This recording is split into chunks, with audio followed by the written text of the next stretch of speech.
Hello বন্ধুরা, আপনারা সকলে কেমন আছেন? আশা করি ভালো আছেন। আজকে আবারও একটি নতুন রেসিপি নিয়ে চলে আসলাম, কাঁঠালের পকোড়া। কাঁঠালের পকোড়ার জন্য প্রথমে আমরা অর্ধেকটা কাঁঠাল নিয়ে নিলাম। কাঁঠালটা আমরা এখন চামড়া ছুলিয়ে নিব ভালো করে। দেখুন কিভাবে কাটছে।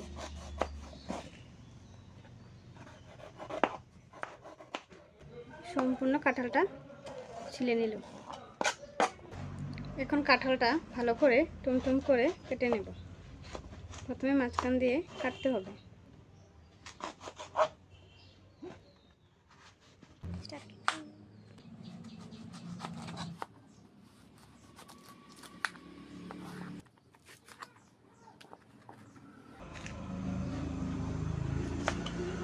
টুমটুম করে আমরা এখন কেটে নিচ্ছি। আমরা যেভাবে কাটছি আপনারাও সেভাবে কেটে নেবেন। দেখুন সম্পূর্ণ কাঁঠাল কাটা শেষ। এখন আমরা একটা পাত্রে নিয়ে নেব। এখন আমরা কেটে নেব আলুটা টুমটুম করে আমরা কেটে নেব।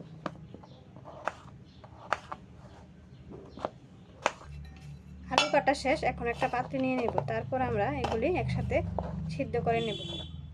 এখন আমরা একটা গ্যাসে একটা পাত্র বসিয়ে দিলাম। এখন জল দিয়ে দেব। জল দিয়ে কাঁঠাল আলুগুলি সিদ্ধ করে নেব।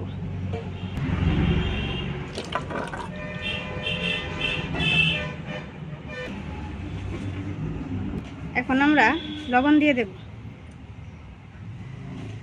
তারপর আরেকটু জল দিয়ে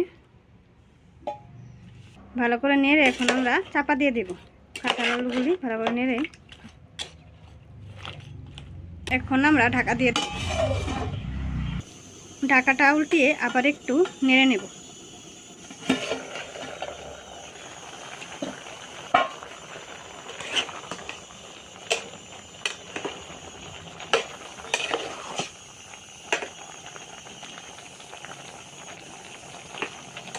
মোটামুটি সিদ্ধ হয়ে গেছে।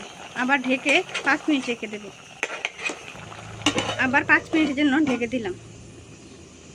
5 মিনিট হয়ে গেছে। এখনও ঢাকা উল্টিয়ে কাঁঠালটা নামিয়ে নেব।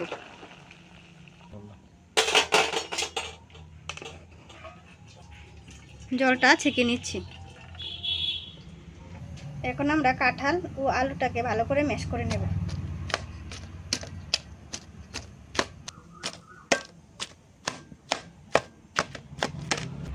ভালো করে ম্যাশ করে নিয়েছে। তারপরে পেঁয়াজ কুচি দিয়ে দেবে। তারপর কারি পাতা কুচি, তারপর কাঁচা লঙ্কা কুচি,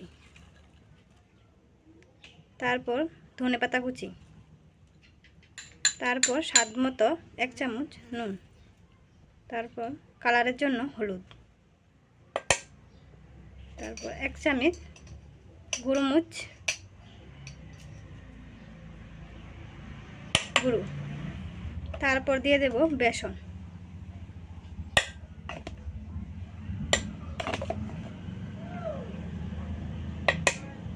তারপর দিয়ে দেব কর্নফ্লাওয়ার, তারপর দিয়ে দেব ধনে গুঁড়ো, জিরা গুঁড়ো, তারপর দিয়ে দেব গরম মশলা। এখন সমস্ত উপকরণগুলি ভালো করে মিশিয়ে নিতে হবে। ভালো করে ম্যাশ করে নিয়েছি। এখন আমরা কিছু কুচানো আদা দিয়ে দেব।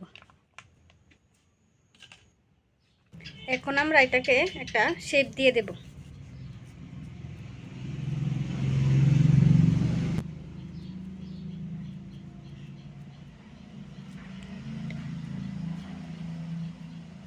শেপটা আপনারা আপনার মন মতো দেবেন।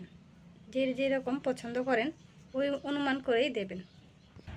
এক এক করে সবগুলি আমরা এভাবে বানিয়ে নেব। সবগুলি মাছের শেপ দেওয়া কমপ্লিট হয়ে গেছে। এখন আমরা গ্যাসে একটা কড়াই বসিয়ে এগুলিকে ভেজে নেব। পকোড়া ভাজার জন্য আমরা গ্যাসে একটা কড়াই বসিয়ে দিলাম। তার মধ্যে তেল দিয়ে দেব।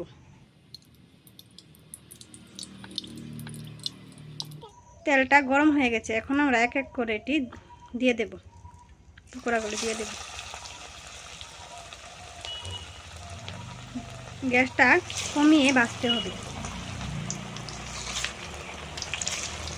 দেখুন কি সুন্দর করে ভাজা হচ্ছে। এতক্ষণ ধরে আমার ভিডিও দেখার জন্য আপনাদের সকলকে ধন্যবাদ।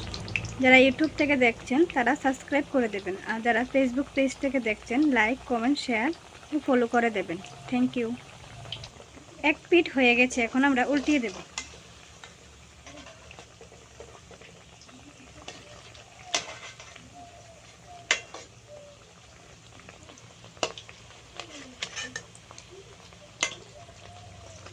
আপনারা কে কে বাড়িতে আগে এই রেসিপি ট্রাই করেছেন অবশ্যই কমেন্ট করে জানাবেন।